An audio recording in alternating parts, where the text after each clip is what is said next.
Anybody else would like to announce their name?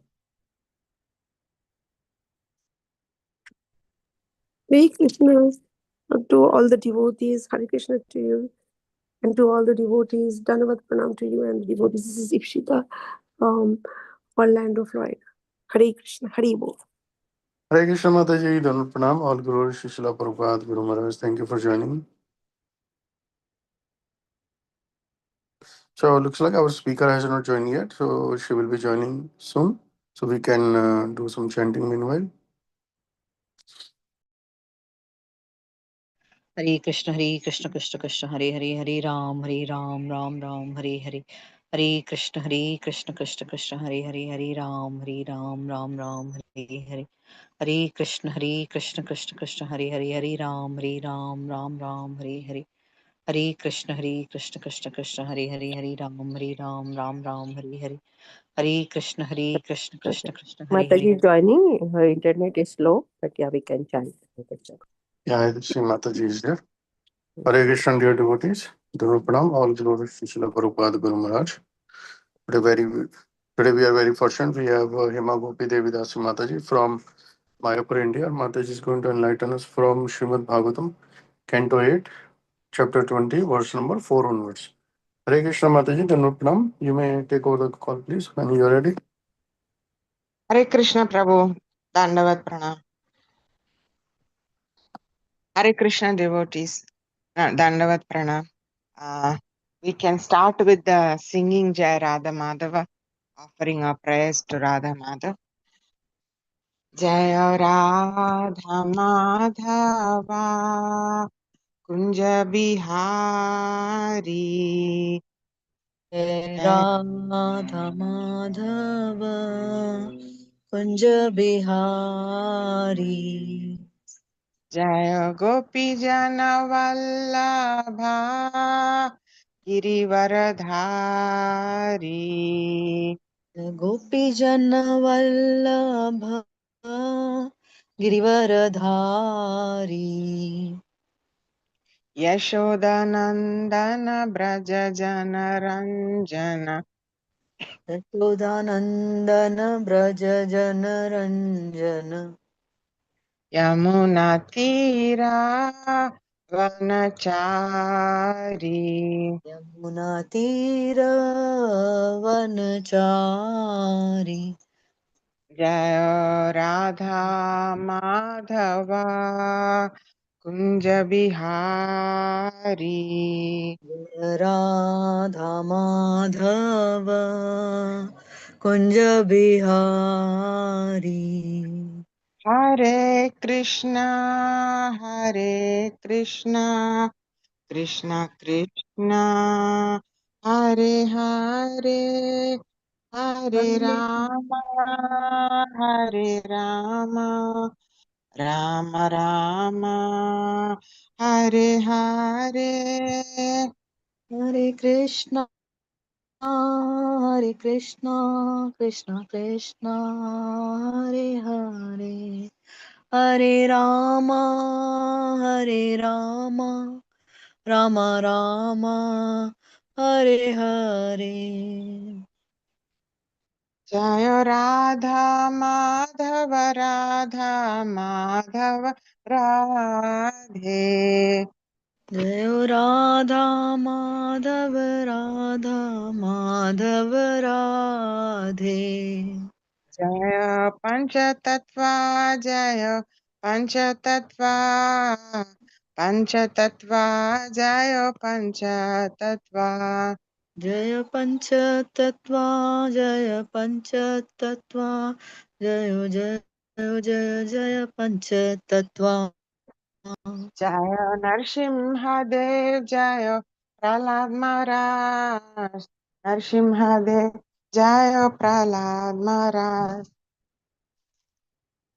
Jaya Prahlad Maharaj Jaya Narsimhadev Jaya Prahlad Maharaj. Jaya Jagannatha Jaya Jagannatha Jaya Baladeva Jaya Subhadra Devi. Jaya Jagannatha Jaya Jagannatha जय बलदेव जय सुभद्रा देवी। जय जय प्रभुपाद प्रभुपाद प्रभुपाद जय जय प्रभुपाद। जय जय प्रभुपाद जय जय प्रभुपाद जय जय जय जय प्रभुपाद। हरि बोल हरि बोल हरि बोल नित्य गौर हरि बोल। हरि बोल हरि बोल निताय गौर हरि बोल। We are reading from Srimad Bhagavatam, Canto 8, Chapter 20, titled Bali Maharaj surrenders the universe. Bali Maharaj surrenders the universe. Verse 4. Om Namo Bhagavate Vasudevaya. Om Namo Bhagavate Vasudevaya. Om Namo Bhagavate वासुदेवाय Vasudevaya. Om Om Namo Bhagavate Vasudevaya. ओम Om नमो Namo भगवते Bhagavate वासुदेवाय। Nahi asatyat paro dharma Nahi Asat Dharma. iti hovacha bhuriyam. Let me open the verse, Mother.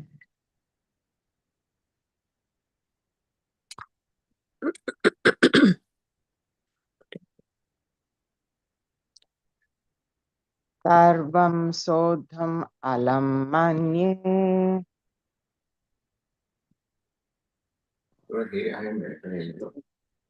riti leka param naram. Iti Lekha Param Naram.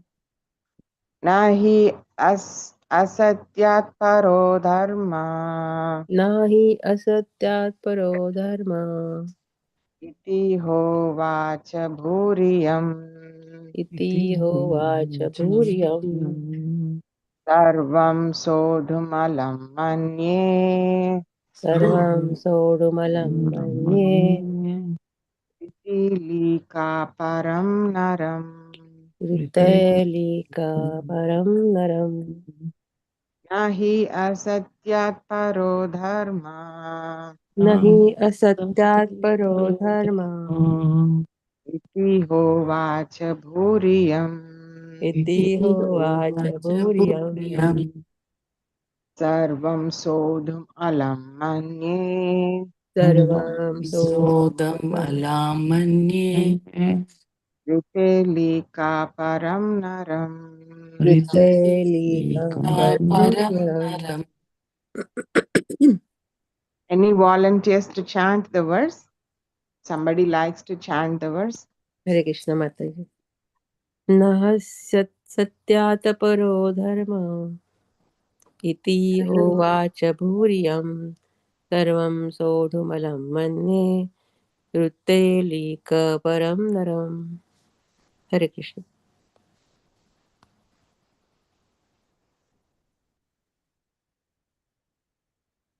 Others? Nahi asatyat paro dharma iti hovacha bhureyam sarvam sodham alam mane pritelika param naram. Nahi asatyat paro dharma iti ovacha bhuriyam sarvam sodam alamanye ritelika param naram.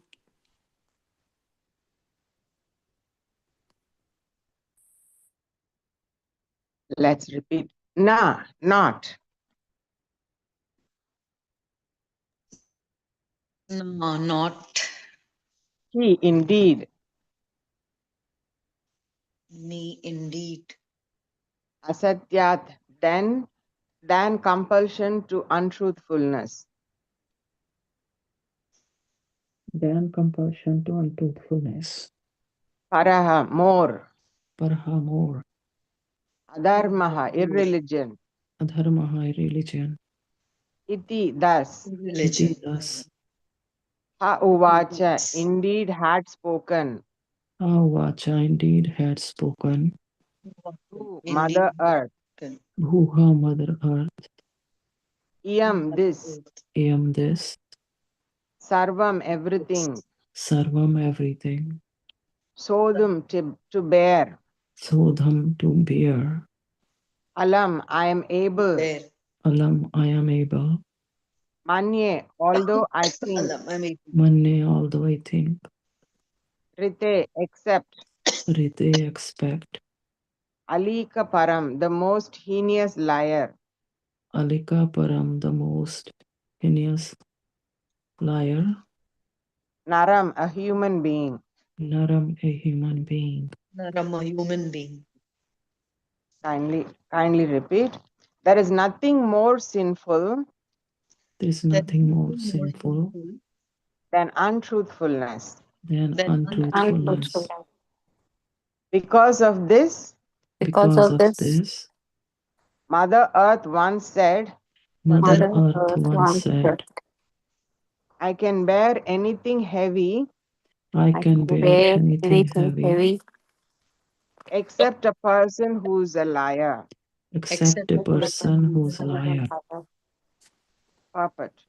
On the surface of the earth, there are many great mountains and oceans that are very heavy, and Mother Earth has no difficulty carrying them. But she feels very much overburdened when she carries even one person who's a liar.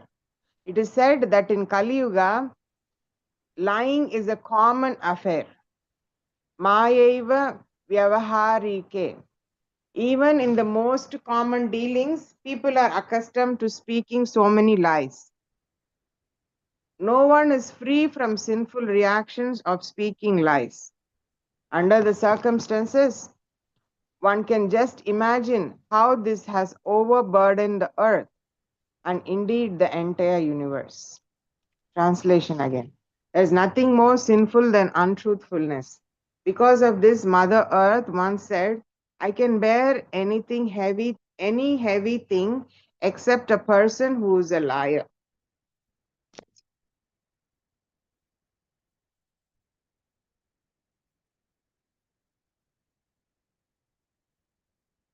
So I'm sitting in a room, very weird. Probably it's not good to turn on my camera. I get good internet here, but maybe not good idea to turn the camera on. Okay, so in this verse, we are seeing this verse is spoken by Bali Maharaj. To Bali Maharaj is speaking to his Guru Maharaj Sukracharya. And what is the context? Sukracharya is warning Bali Maharaj to be cautious of the Brahmana who has come begging for some charity. And Sukracharya is aware that if Bali Maharaj gives his word of charity, it may turn out to be against him. And it did. In fact, for mundane, from viewpoint of mundane people, indeed it looks like it was a reversal for Ali Maharaj, that he lost. He was the king of the whole universe, and the chapter is titled as Bali Maharaj hands over what is the chapter called? Bali Maharaj surrenders the universe. Yeah, so that is exactly what is going to happen. And he did not surrender the universe in the context of Vamana Dev coming to Bali Maharaj and saying, you are giving me water, Achaman, and promising and giving you your word. I am asking you to give me the entire universe as charity. Yeah, it wasn't at all in that context. The context was very simple. He just said, I want 3 feet land. And then Bali Maharaj was saying, take more, why only 3 feet? Take more. And then at that time, Vamana was telling, if you cannot be happy with 3 feet, you can never be satisfied even with the entire universe. Even if I get the whole universe, I cannot be happy. Even if I cannot be happy with 3 feet, I cannot be happy with the entire universe. So if I can become satisfied with 3 feet, then even entire universe is, if somebody is willing to give, I will not have need for it. I will not have any desire for it. So that was how it, the land was, the universe was taken from Bali Maharaj. And when Bali Maharaj was making the promise, Sukracharya was discouraging. And Bali Maharaj says, Mother Earth once told this statement that I can bear any heavy thing except a person who's a liar.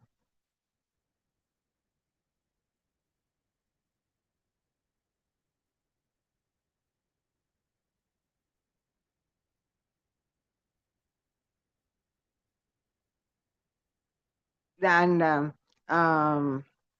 a person who is a liar is a great burden on earth. And Mother Earth considers that the sin of lying, the sin of being untruthful, is the greatest sin. And one may wonder, like, what is the problem? What is the deal? In fact, in Kali Yuga, people are so used to lying. Every circumstance, we just speak some what are termed as white lies. Lies that don't harm others. You just say some lies to escape some criticism, or you just say lies to make somebody feel good about themselves. Oh, you look so nice in this dress, or I'll be there in few minutes, I'm almost there. And things like that. We don't even classify those things as lies. Yeah, in our day-to-day life, so many of those things have just become a way of life, so to speak. um, but Mother Earth seems to detest it. So now there is a direct relationship between speaking lies and following regulative principles. They're connected. So there are 4 principles of dharma, or there are 4 things that one should do. And then there are 4 regulative principles. Means there are 4 things one is not allowed to do. 4 things one should have, and 4 things one should not have. And these 4 things match each other. This 4 of what one should do and this 4 of what one shouldn't do, they match each other. They are in pairs actually. So the first regulative principle we say is no eating meat, fish, or eggs. And so that is a regulative principle. Means you should not do that. No to that. Yeah. And why will one want to follow it? It's not that Prabhupada was very speculative and Prabhupada was like thinking, let's put some things to make the life of people miserable, or let's just put some things so that we look like a bona fide organization. Sometimes organizations have some rules, they have some policies, like clubs and all. They have some rules, like you have to dress. If you want to enter our club, you have to dress in this way. And you want to attend a party, it is black tie party. Everybody will have to come wearing only black dress, or like that. And many times if you you try to understand why would somebody do that, it will be very silly. It will be, many times it will not make sense. Even if it makes sense, it will not be some very big sense. It will not be something very meaningful.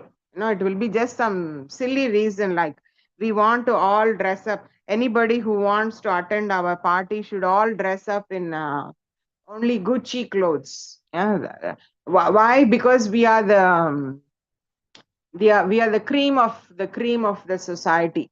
So these are all signs that we are exclusive.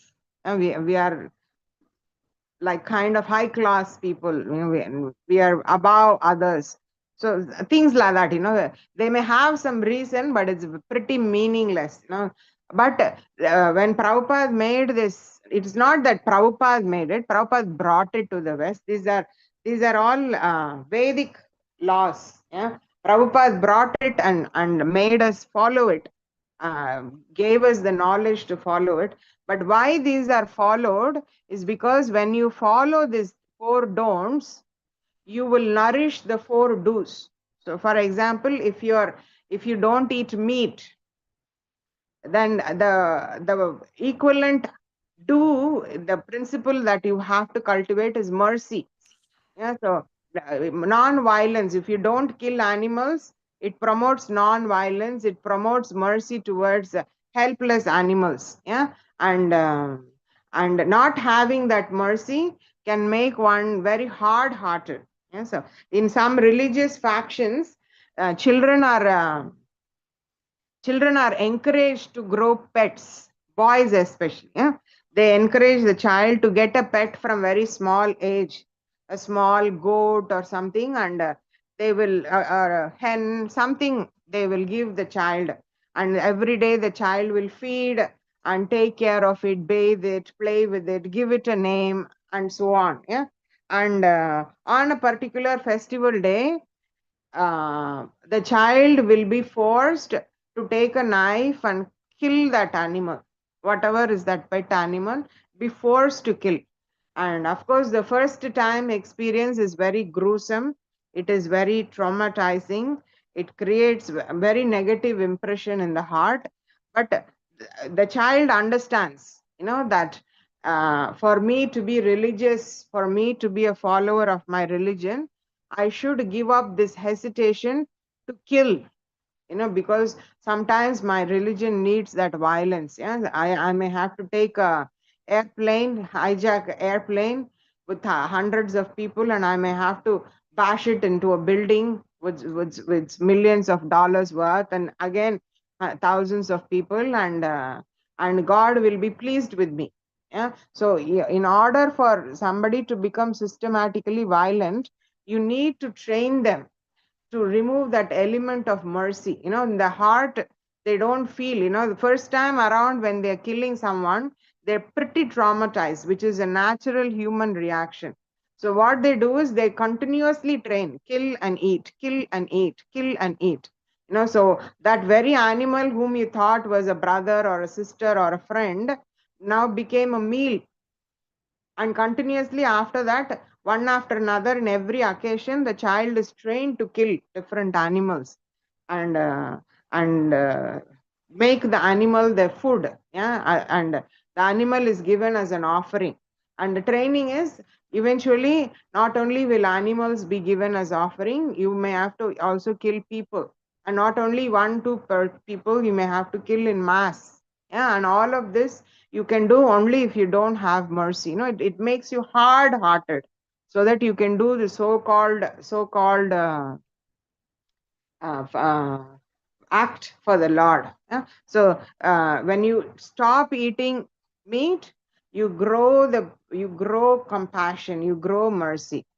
And when you don't use intoxicants, intoxicants are addictive. Yeah, something that like you think you want to give up, but you cannot give up. And when you try to give up, you become so miserable, desperate, and you have to go back to it in order to feel happy. So intoxicants create addiction. And when you are not addicted to intoxicants, what you grow, what is the other side that you are able to develop nicely is austerity. Because austerity is a quality where you can curb your desire and control your senses from doing something that you would otherwise enjoy doing. Yeah? And so when you don't use intoxicants, and when you're following Ekadashi, the same principle, Ekadashi, we are used to eating grains throughout the month, every single meal, every single day, 30 days a month, 365 days a year, we can eat grains. So when you are told, let's do something, let's try to become a little bit more austere and not eat grains and pulses for one day. No, so monthly, twice you have those days where you only are allowed to eat fruits and roots. Of course, in ISKCON, Ekadashi is a great.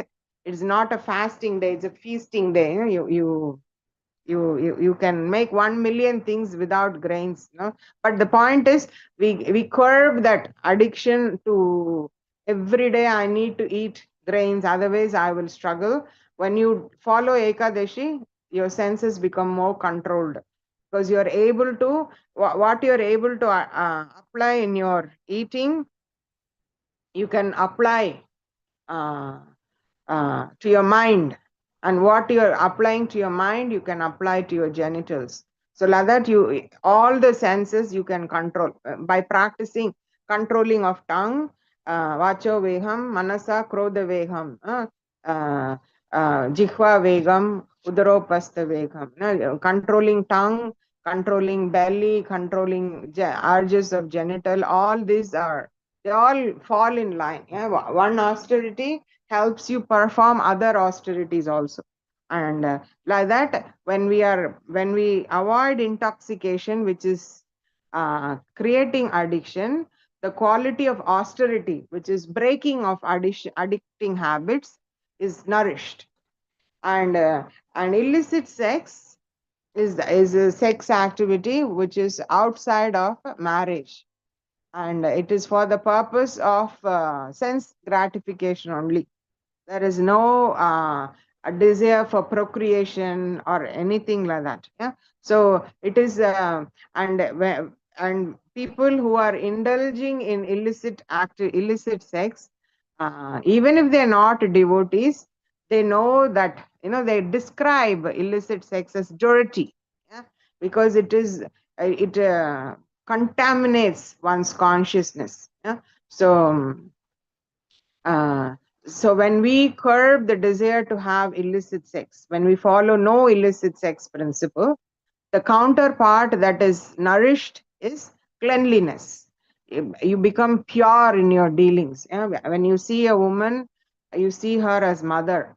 When you see property of someone else, you do not immediately want to enjoy it. You see it as garbage. Chanakya Pandit says, woman should be seen, any woman who is not your wife should be seen as mother. Any property that is not yours, it should be seen as garbage. And so that illicit sex is the desire to enjoy something that is not rightfully yours. So when you give up that, the quality that is nourished is becoming pure. Not just pure physically. Of course, illicit sex is dirtying you physically also, but it dirties your consciousness so much. So when we talk about cleanliness, we talk about not just physical cleanliness, which arises due to no illicit sex, but also purification of the purity of consciousness. And the last one is gambling. And gambling is the place where one is fueled with the greed to win. I put 5 rupees, I can win 500 rupees. I put $1,000, I may win even $1 million. It is fueled by greed. And anyone who is winning there, you will feel so envious towards that person. And your own losing will create a lot of anxiety and a lot of anger. You may feel so angry and so much anxiety. And what are gamblers? Gamblers are people who are habitual liars and cheats. Yeah? So when you curb the desire to gamble, what is the counterpart that's nourished is truthfulness. You can be truthful. A gambling den is not a place to be truthful. When they're playing the game only, they will look at their cards and they will say, I have this combination of cards and I will win, and then the other person, they will guess, oh, is it true that they have this combination or not? Because I seem to have this card, so it's not possible that the other person would have this card, and so he's lying. So I will gamble more, I will put more money and I will win the bet, like that. So gambling creates a habit of lying, and when we give up the habit of gambling, we develop the quality of truthfulness. And along with truthfulness, many things come. You become not greedy, you are not envious, you're not angry, because these are all like the byproducts. When you're gambling, you will become greedy, you will become envious, you will become angry. So when you don't gamble, you not only become truthful, but you also develop other qualities, like you don't feel that anxiety, you don't feel like greedy, you don't feel anger. Mm, all these qualities are other negative qualities are also cut. So in this context, we see that Bali Maharaj is put in a dilemma. What should I do? My spiritual master is telling me not to keep my promise. And not to keep up one's word is like lying. So my spiritual master is asking me to lie, and I don't want to lie. I do not want to lie. And then Bali Maharaj, after contemplation for a moment, just decides that he is going to follow his heart and he is not going to lie. And the prospect of being defeated by Lord Vishnu seems to be very joyous prospect for him. He feels quite happy about it. Oh, okay, now Vishnu is going to trick me and he is going to take everything away from me. Sounds like a good idea, sounds like a good proposal to me. I am happy. I will gladly accept that. But what I will not accept is to go back in my word. I will not be untruthful. So in that context, he says Mother Earth is burdened by people who are not truthful. Earth can hold a mountain, many mountains, thousands of them. Earth can hold thousands of oceans and rivers.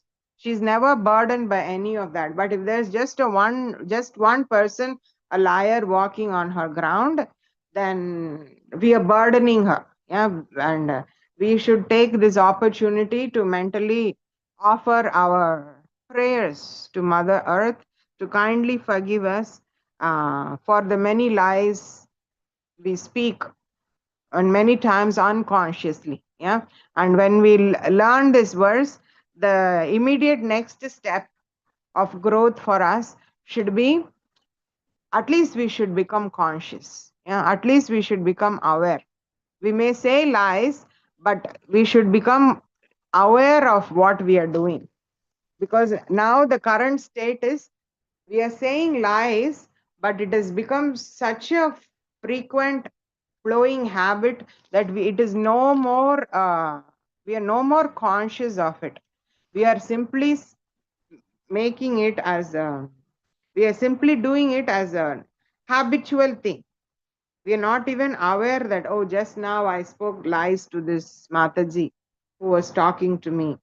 Just now I spoke lies in this context. And many times we think that lying is for something good. That is something that encourages people to say lies. Oh, I lied because it's good. But it is not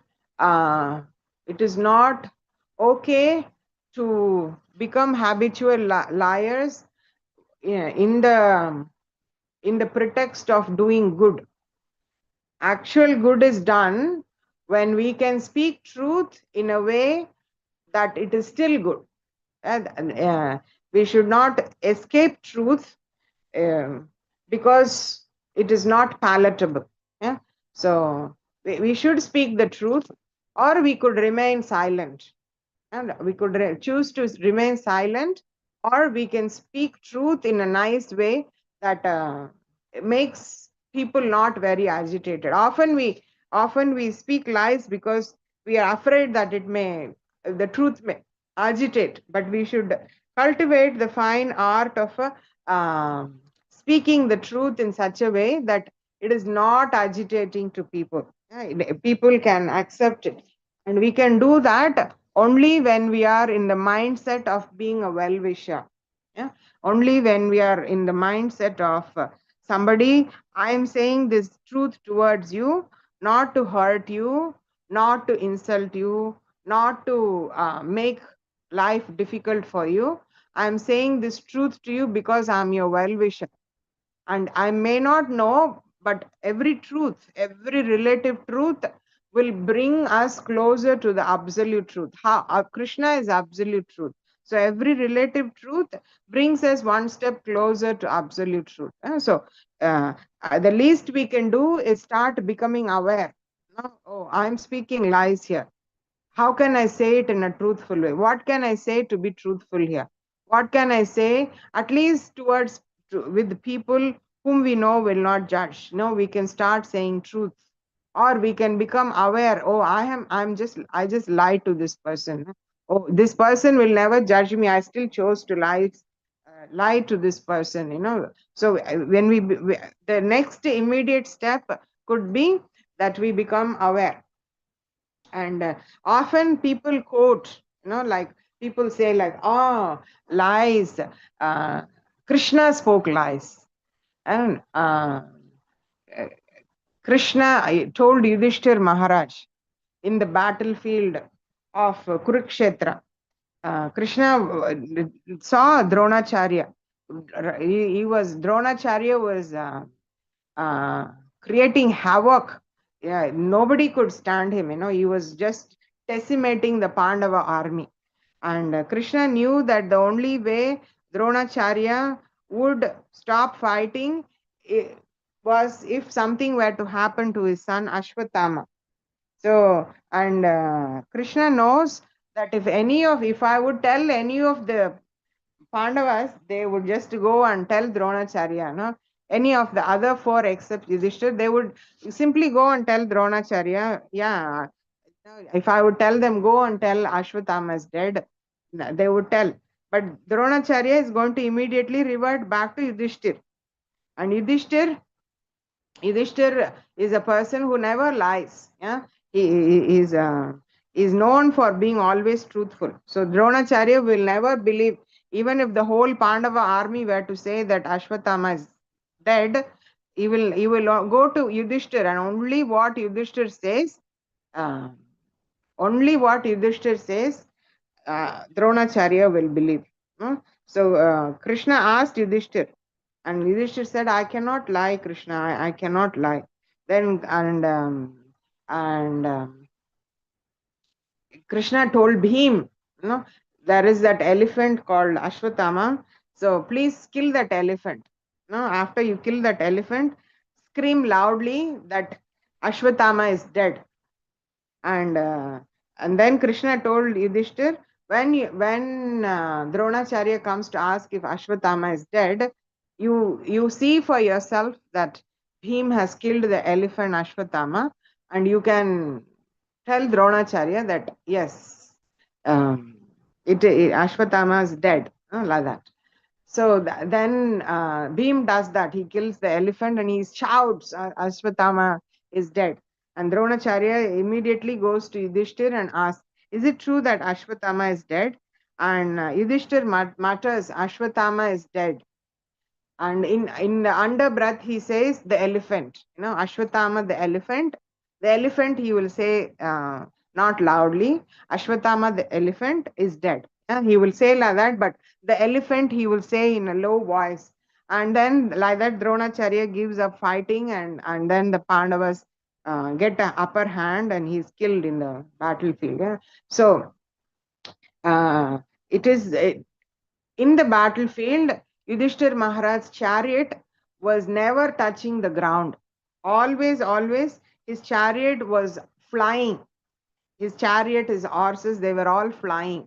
And that flying was happening because of of his strength of Satya, because of his truthfulness. He had that power that he never had to walk on ground, he just gliding. Even his chariot was gliding in the battlefield.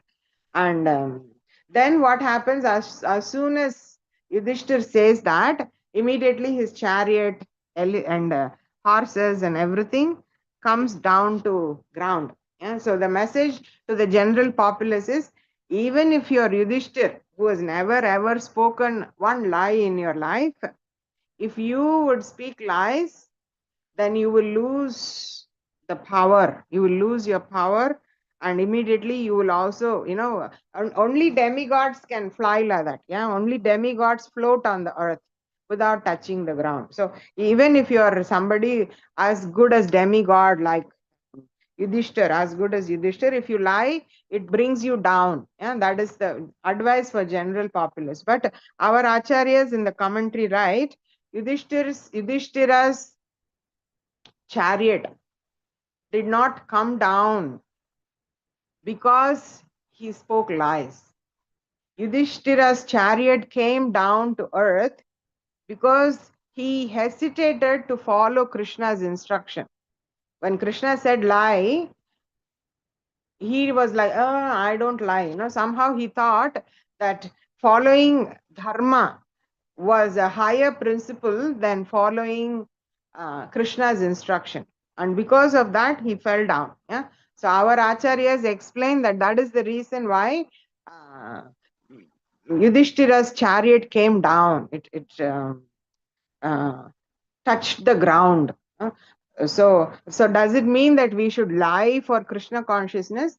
No, that is not what is the conclusion. The conclusion is, one is allowed to lie only when ordered directly by Krishna himself or his representative, who is the spiritual master.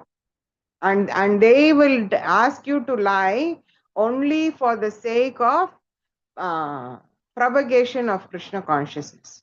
But otherwise, in our day-to-day life, we should not trick people into accepting Krishna consciousness. Let me lie to people. Let me quote this Krishna consciousness as a karma kanda activity. If you worship Krishna, you will get lot of money.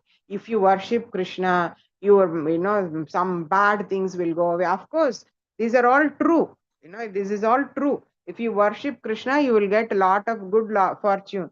If you worship Krishna, a lot of bad luck will go away.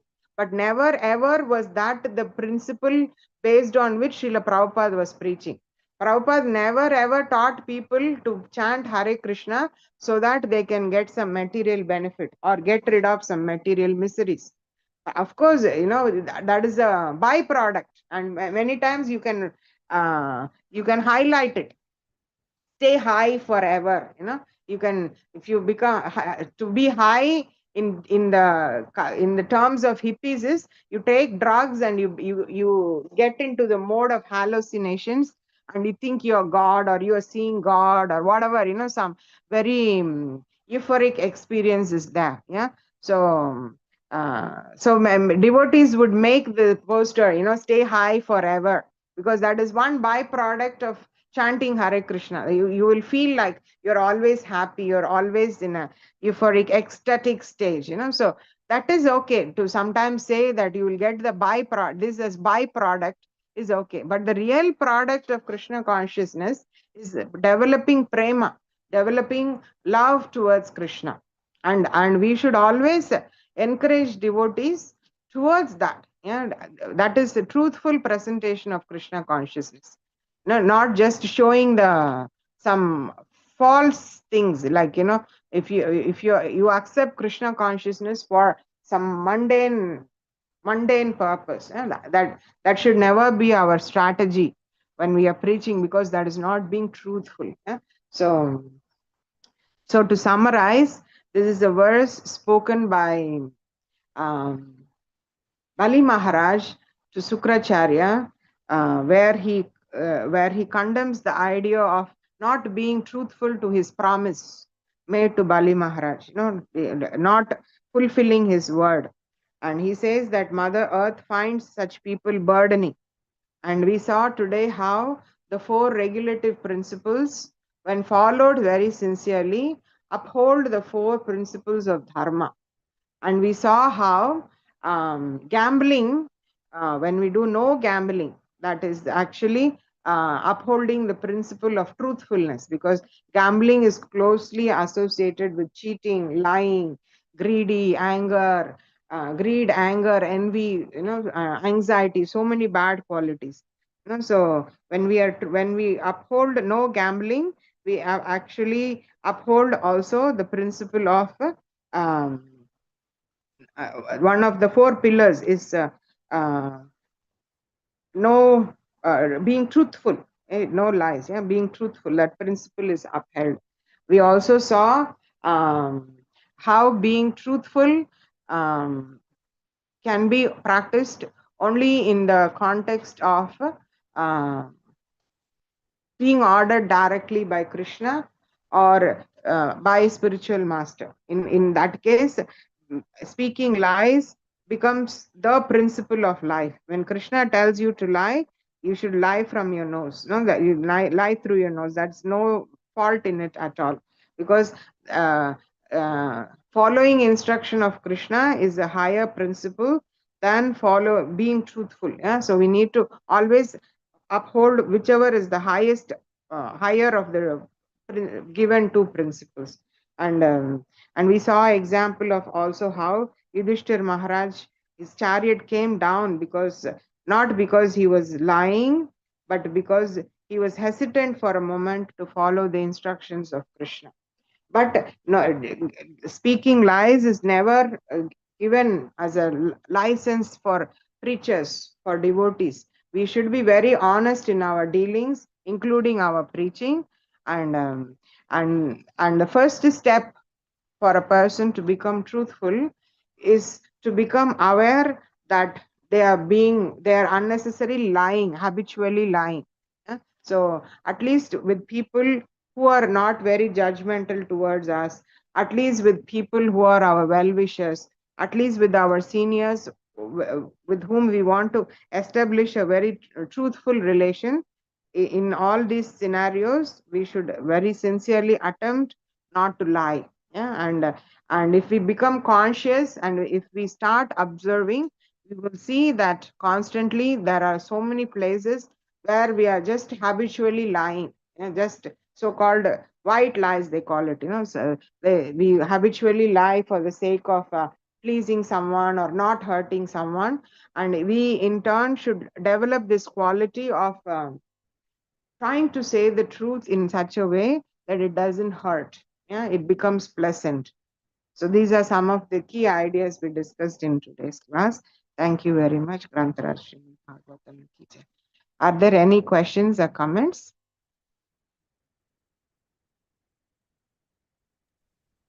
Hare Krishna Mataji, thank you for this beautiful class and very important points that you have mentioned, especially about lying. I wanted to ask you, Mataji, did Yudhishthira Maharaj know that the Lord Krishna was an incarnate? Did Yudhishthir Maharaj know that Lord Krishna was what?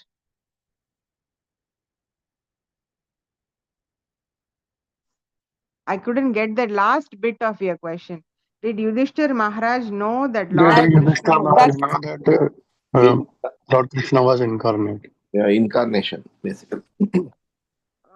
He knew more than that. Yudhishthir Maharaj and the Pandavas know that Lord Krishna is is the supreme. He is not an incarnation.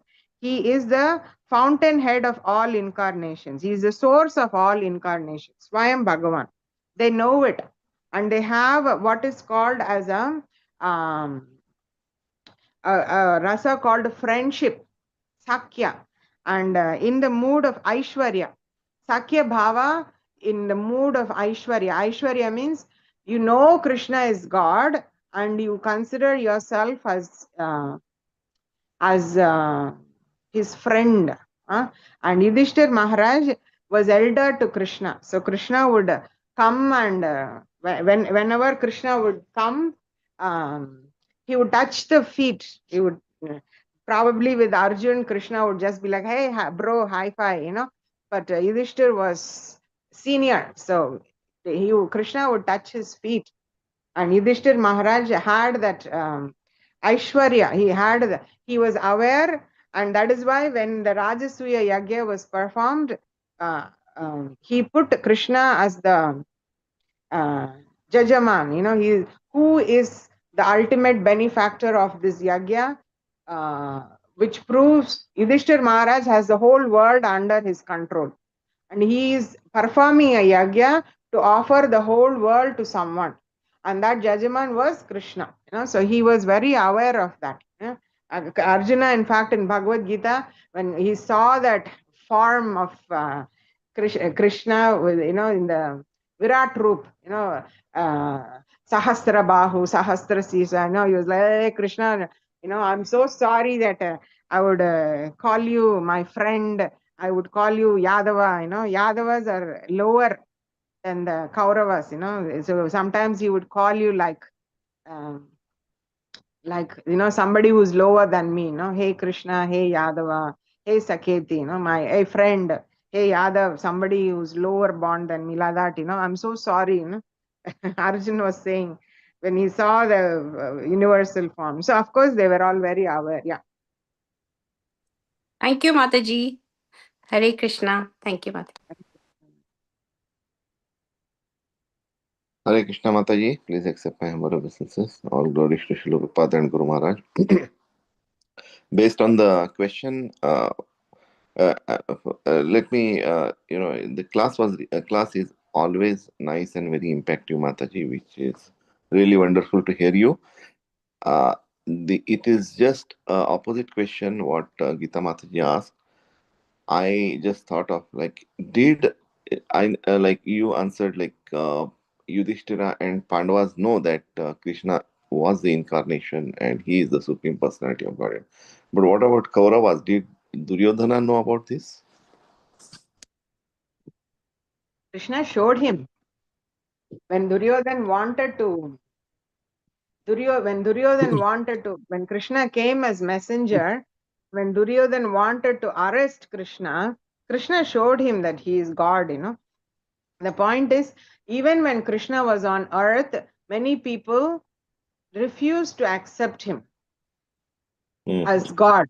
Even when he performed activities, Janma Karma Chame Divyam, all his activities are transcendental. He showed by many ways that he is God. But the envious, they don't want to accept. It's not that today when Krishna is not on earth, there is an argument going on between the atheists and the theists, and the atheists are arguing that Krishna is not God. Right in front of their eyes, when Krishna was God, was present and showing that he is God, even like that, they did not accept. When Duryodhan wanted to arrest Krishna, when he came as the messenger, Krishna showed his Virat Rupa. You cannot arrest me, I'm God. Then he was, what was he saying? He escaped. This time that slime Krishna escaped, but I'll make sure to get him in the battle. Like that, it is good he escaped. Like that, he will go and tell the Pandavas my intention of wanting to not give them even one grain of land. I will not give them. One where you put a pin, on the tip of the pin, how much land is sticking, that much I won't give. That. So Paundraka was there, and he actually sent message to Krishna, you better come and you surrender to me. You give up your Sudarshana Chakra and all your Vaijayanti Mala, everything, and you come and you surrender to me because I am original Narayan. He was directly telling Krishna. So yes, many people, even when Krishna was standing right in front of them, they refused to accept. And Duryodhan and Poundraka, all these people belong to that category, who refused to accept Krishna as God. So in a way, Mataji, that Yudhishthira Maharaj had some ego, that he was very righteous and truthful. Was that an ego? That after knowing he's an incarnation, he didn't listen. I mean, he refused initially. Uh-huh. So it was his ego, right? It does not make Yudhishthir Maharaj any less of a devotee. Yeah, that's the first point we should clarify. Yudhishthir Maharaj does not become any less of a devotee of Krishna because he refused. He is in Sattva Guna, and Sattva Guna, it is a habit. People, when they are in some particular guna, they act out of habits that rise from that guna. So he is trained, he has throughout his life led a life of speaking truth. His intention was not to reject Krishna as God. His intention was not to defy Krishna's authority. Whatever he said was just out of habit. They're used to living like that. It is not something that they are purposefully. There is the story of a fisherwoman and a flower maid. There was the fisherwoman was going home and there was a big storm. So the flower maid whose house was nearby, she just stopped there. So then the flower maid told the fisherwoman, "You please come and sleep in my house today." No, so the fisherwoman, she left all her fishing, whatever, the basket, everything she left outside, and she went inside and she was sleeping in the flower maid's house. And the house was filled with fragrance of flowers. One side was jasmine, champa, all garlands everywhere. And she could not sleep at all. So she went outside and she brought her that basket, fish basket, and she put it next to her pillow, and then she slept. Because she's conditioned that way, she can sleep only in a house which is smelled with which is filled with smell of fish. So these are all conditions that arise because of our nature. Yudhishthir Maharaj's condition is that it is not a conditioning per se. It is something he has trained into. And he did follow Krishna's instruction. It's not that he denied it, but the immediate response, somebody who's trained in that way of living, is that no, I cannot sleep if there is no fish basket. No, but he did surrender to Krishna. He did tell Dronacharya that Ashwatthama, the elephant, silently, the elephant is dead. So it's not that he did something against Krishna's instruction. He did follow, but it was simply out of habit, not to defy, not out of arrogance.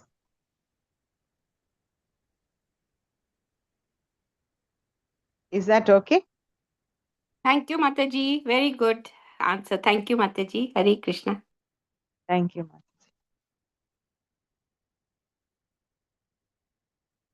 Hare Krishna Shankaraj. Mataji, Dandot Pranam, all glories to Srila Prabhupada. Thank you, Mataji, for the wonderful class. Mataji, you wonderfully brought up the points of how to determine whether truthfulness is, of course, the most important thing to follow, but there are exceptions. When Krishna wants, then we should even give up that. So Mataji, for us, like we don't know exactly what Krishna wants. If there is a situation, I've heard that if a butcher is coming to kill a cow and you saw the cow is going right, you can tell the butcher if he asks you that the cow went left instead of right. And there are some situations like that where you have to lie for a bigger purpose. So how can we make those decisions? Is it only after consulting the higher authority, or should we just use our best opinion to do that? That's really nice question, Prabhu. And I will share some points, and anyone else has other points, because it's a nice question. We can churn a lot of points from it. The simplest understanding is keeping someone alive. um, it prioritizes everything else, so if you're going to speak the truth, and because of that somebody is going to be killed, then there is no that you speaking the truth at that point is wrong. So keeping someone alive it is like the highest priority.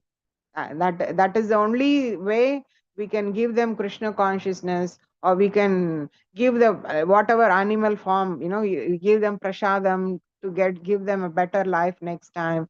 So protecting someone's life is always higher priority. You don't need to call some authority to find out or figure out, uh, what should be done, what should be done. But apart from that, if we are looking at strategies for preaching or things like that, at that time it is good to consult, especially if we are thinking that our strategy involves a little bit of not pure presentation of Krishna consciousness. Some places people may come to Krishna consciousness, um, we try to bring people to Krishna consciousness in a very indirect way, showing some material benefit or something like that, which is very very diluted, very watered down form of preaching, and and it is not recommended. It is not good to do that. It is not good to trick people to believe that Krishna consciousness is to be accepted for anything except for love of Godhead. Chanting Hare Krishna is a spiritual process. There is nothing material about it. So pointing out to material things and all is not good preaching. It's like lying only. It's deceiving. It's cheating. So when you have to do something like that in some scenarios, then we need to accept some authorities, confirmation from some authority for doing that. On any case, it's not something that is good to do. Lying is not good to do. And if we have to lie, then we need to, of course, we need to ask somebody whether it's needed. And many times we will come, if we sincerely, truthfully think about it, we will come up with solutions where without lying we can do much nicer preaching, much better preaching. And the people to whom we are preaching, when they feel that they have been deceived, they may give up that process because of feeling, like they lose the trust. That is why Mother Earth feels that these are the people who are greatest burden, because they act in a way that challenges faith of people. Like, I trust you, I give you all my money, you take it all, you tell don't worry, I'll keep it safe for you. When I come back to ask, you say, what money? You never gave me. Then after that, I'll never trust people. I lose faith. So when people who are lying are actually not allowing others to develop their Shraddha. Shraddha is the first step in the devotional, for bhakti to reach, before you reach prema, Shraddha is the first step. And when it is based on some cheating, then people can't develop their faith. So that is the greatest disservice to humanity. That's why Mother Earth cannot tolerate. So especially preaching, we should really get a permission from authorities. We are not people who are here to teach yoga. We are not here people who are here to teach you how to become a billionaire. We are not here to tell you how to get rid of your misfortune. We are here to tell you material world is dukhalayam ashashvatam, and you have to chant Hare Krishna, and with the chanting of Hare Krishna you should go to Goloka. That should be our, these are some thoughts that came to me. If there are other devotees who want to share some points, because it's such an important and very A very nice question. If there are others who want to share some thoughts on this.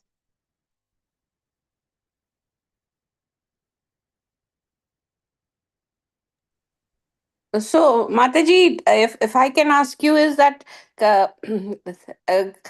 in continuation with the question Prabhuji just asked, if someone is catching a thief who's actually a thief and running and asking us on the way, where has he gone? What answer should we be giving for that? You can help someone catch a thief, no? What is wrong with helping someone catch a thief? But What we is the don't know. At problem? that time, he is telling us we don't know he's a thief or not. If you think that, if you know that somebody's life is in danger, we should, if it means that we have to lie, we can lie. That is okay. You know, even if somebody is a thief, someone else cannot just come and kill them, you know, that is not correct. There is law, there is government, there is rules, and he has to be processed. And if he deserves to die, then the law should process that statement and give that as a verdict. You know, we don't allow just people to run across around the street with knife and say, "Oh, you are a thief. I'm going to cut your hand." Not everyone is allowed that. You know, so if you know someone is trying to kill someone, even if he's a thief, you should not support killing. Killing is reserved exclusively for the rulers, the Kshatriya class. They are the ones who are supposed to give that judgment. Others are not allowed. It's not everyone's cup of tea, you know. Yes, Mataji. Thank you, Mataji. Hare Krishna. Thank you. Hare Krishna Mataji, just to follow up on the idea you said never to lie while preaching, when we distribute books, everybody has a different consciousness who we see on the street. And in order to keep it brief, we say these are books on yoga and meditation. We don't say love for God. And kind of we are cheating them because this is not their sense of yoga is the yoga postures, and meditation is probably sitting and meditating. But what we mean is love for Krishna and mantra meditation. So and also Prabhupada has no big acharyas, they know how to get people interested. He said to the people who are doing LSD, if you follow Krishna consciousness, I think you mentioned in the class, this is a higher high than that. So that's literally it is uh, it's as if Krishna consciousness is an intoxicant, but it is not. It is the greatest benediction. So there is always that, are we actually saying the truth in some of these circumstances? Yes, but I mean, Chapter 6 is all about yoga and meditation, no? Yoginam api sarvesham, no? That is the conclusion of chapter 6 is Bhaktas are the greatest yogis. So if you say Bhagavad Gita is a book on yoga and meditation, it is not a lie per se, because Bhagavad Gita does talk about karma yoga, it does talk about bhakti yoga, it does talk about jnana yoga, it has sections that talk about ashtanga yoga. So it is true. It is not entirely lie. But if you are coming in, when you're distributing momentarily, you say something, they get the book, and when they come in touch with devotees, if you're just going to say like, okay, let's sit and do meditation, oh no, they are not ready to chant Hare Krishna, let's just sit and do some breathing exercise, no, that is not okay. We need to present to them, and people, that Prabhupada says purity is the force. The purity with which, what is purity? It is your pure desire to give Krishna consciousness to someone. When that great well-wishing comes as that great well-wishing is the most pure thing one can exhibit. And when you present Krishna consciousness with that purity, It is not possible for people to walk away from it. People cannot uh, they may not be able to accept the philosophy of Krishna consciousness as such, but at the same time they will not go away from you as a devotee, because they know that this person is my well wisher. He is very pure. So I will stick to him. I may not be able to follow what he is saying, but I will stick to him.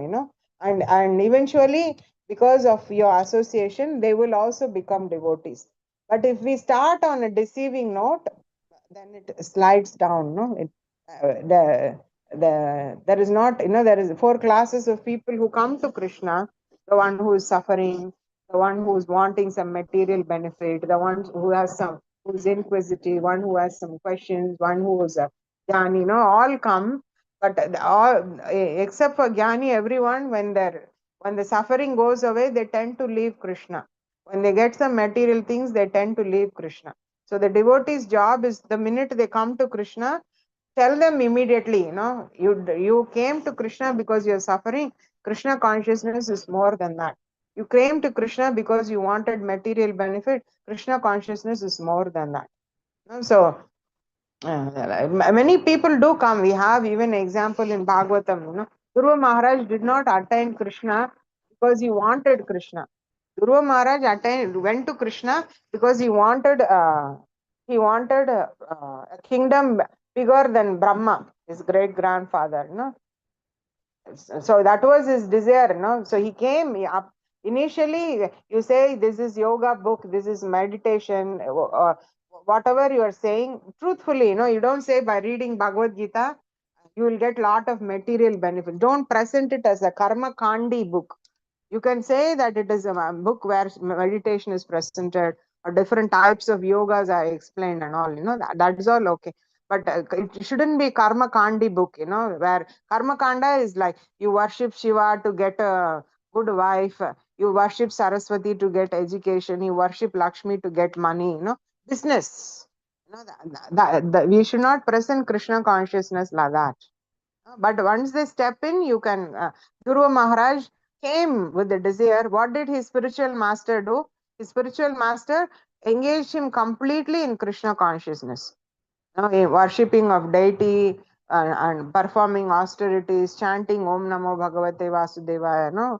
Completely engaged him in Krishna consciousness. And that's how when he got the darshan of Lord Vishnu, he didn't even ask. He became purified. He came with the ulterior motive, but because of the pure instructions of the spiritual master, when he saw Lord Vishnu face to face, he never said, I want a kingdom bigger. In fact, he said the opposite. When I could get diamond, all I was hankering was for glass pieces.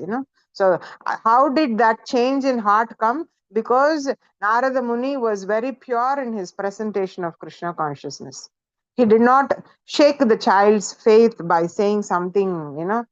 You can test. He tested Dhruva Maharaj by saying, you're very young now, you go home, then when you become little bigger, at that time you can come and do. He was testing to see how how much he was determined. And when he saw he's determined, he gave him not a process to get a kingdom of bigger than Brahma, but a process to attain Lord Vishnu. So those are some thoughts that came to me in this regard. Thank you so much, Mataji. Hare Krishna.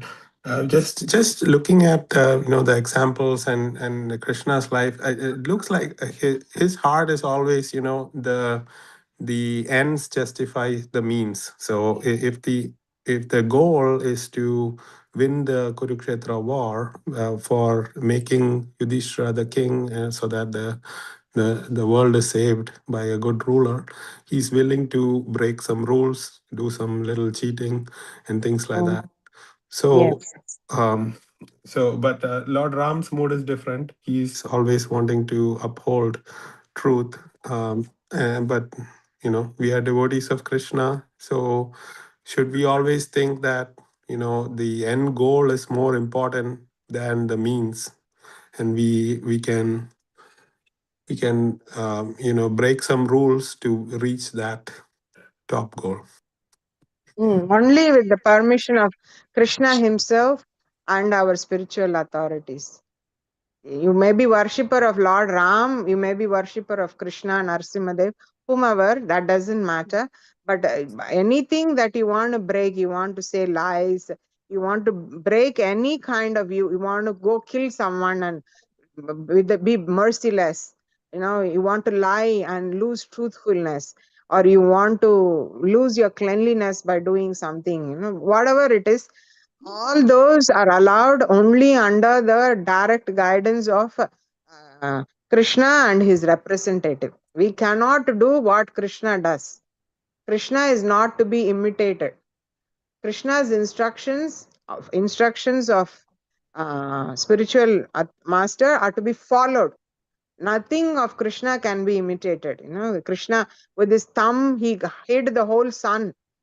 The whole sun, when Jayadratha was going to, when Jayadratha thought that he was going to win, the Kauravas shielded him, protected him like he was in a cocoon. The Pandavas could not reach him at all. And then end of the day, Krishna just said, okay, in a few minutes the sun is going to set. So Krishna put his thumb and he set the sun. Then Jayadratha thought, oh, okay, the sun is gone. And then he came out of his cocoon. Again, I am safe now. Arjun won't kill me. And then as soon as Jayadratha came out, Krishna removed the thumb and the sun came out again. It was not the real sunset, but it was a sunset brought about by Krishna. That's pure cheating, And Krishna can do it because he is God. And devotees of Krishna, they have many, many instances where devotees have looted. We have Alvar, stories of Alvars who looted the temple, looted marriage parties to make the temple walls of Lord Ranganath. So these are all behavior acceptable for Krishna and his pure representatives. And the intention and the act itself are not something that can be understood or imitated. Imitating is very, very dangerous, but we can't even truthfully understand what they are trying to do there. Are they trying to, is he actually trying to loot? He actually, Lord Ranganath and Lakshmi Tayar, they came, as newly married husband and wife. And he left the toe ring of Ranganath and the Mangal Sutra of Lakshmi Devi, and he took the jewelry of them also. And he said, I'm going to use it for Lord Ranganath's temple wall construction, So he didn't even spare the Lord when it came to collecting donation. We can never understand, so when you can't understand, we can't imitate. So there is no question of there's no question of ordinary people like us following anything that is not within the bounds of scriptures, because the impact they create will be very different from the impact we create. If we drag someone into Krishna conscious by lies, the minute our lies are revealed, their faith is shaken. Immediately that Shraddha, Shraddha, Sadhu Sangha, Bhajana Kriya, Shraddha is the foundation, is the root of all the other steps. So that you shake it, devotees, when they deceive, the people whom they have deceived, they're not just cheating the people, they are actually blocking people's progress in Krishna consciousness. So we should not at all 100%, we should 100% abstain from any kind of cheating. No, that is our standard. Now Krishna is telling lies, Krishna is hiding the sun, Krishna is lifting the mountain, Govardhan mountain, or the great acharyas are stealing Lord Ranganath himself. Whatever, those are all just for us to admire and appreciate and accept how wonderful they are, not for following. Yes, Mataji, thank you very much. Even this Vamanadev's pastime, he's kind of cheating Bali Maharaj by the 3 steps. Yes. So. Yes. Yeah. The Lord can do that. But it will not create, it did not shake Bali Maharaj's faith. It did not make him any less devotee. He sent him, he not only took all the, Bali Maharaj was the king of heavens. And after taking all the 3 universes, where did he send him? To Suttala Loka, to hellish planet. He sent him down to hell with this, when he put the third foot on his head, and when he pressed, he went right down to hell. And that did not shake up Bali Maharaj's faith, So when the Lord does it, it does not shake up someone's faith. That is where we know that these are authorized people, because they will not stop someone's devotional service from progressing. And Bali Maharaj was happily preaching to all the demoniac people he's still today preaching there, very happily engaged in Krishna consciousness. And that is how we know that whatever Vamana Dev did was right, because it never stopped the progression of the Krishna consciousness of Bali Maharaj. If we do it, it will be very negative, no? If we take somebody, if we take someone and we take everything from them, all their money, everything, and we put them in a hellish condition, it will definitely shake up their faith, So we should not do it. ग्रंथराज Shrimad Bhagavatam की जय, श्रील प्रभुपाद की जय, सामवेद गौर भक्त वृंद की जय। हरे Krishna. Hare Krishna. Thank you very much. जय च पतितानां पावनेभ्यो वैष्णवेभ्यो नमो नमः।